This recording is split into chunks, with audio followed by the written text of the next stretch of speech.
સિંહની ખાલ માંગ ગધેડો પંચતંત્રની વાર્તા. મારી ચેનલ માંગ નવા છો તો મારી ચેનલને લાઈક કરો, શેર કરો, સબસ્ક્રાઇબ કરો.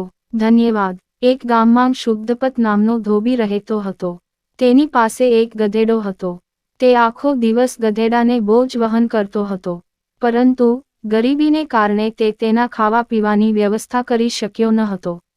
ગધેડો અહીં તહીં ઘાસ ચરાવીને પેટ ભરતો હતો. એક દિવસ એક ધોબીને જંગલમાં મૃત સિંહની ચામડી મળી. તે જોઈને ધોબીએ વિચાર્યું કે જો હું મારા ગધેડાને આ ચામડાથી ઢાંકી દઈશ તો લોકો તેને સિંહ સમજશે અને ડરી જશે અને તેને ભગાડી નહીં જાય. આ રીતે તે કોઈપણ અવરોધ વિના આરામથી કોઈપણના ખેતરમાં ઘાસ ચરાવી શકશે.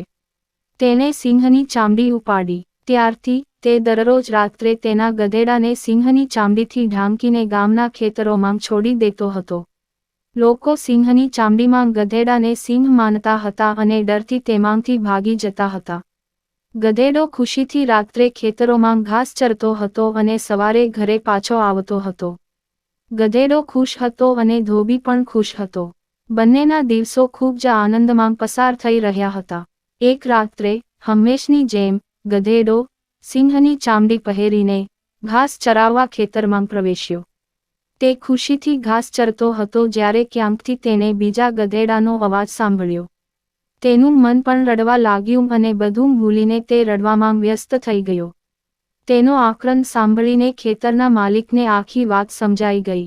પછી તેણે ગધેડાને એટલો માર્યો કે તે મરી ગયો.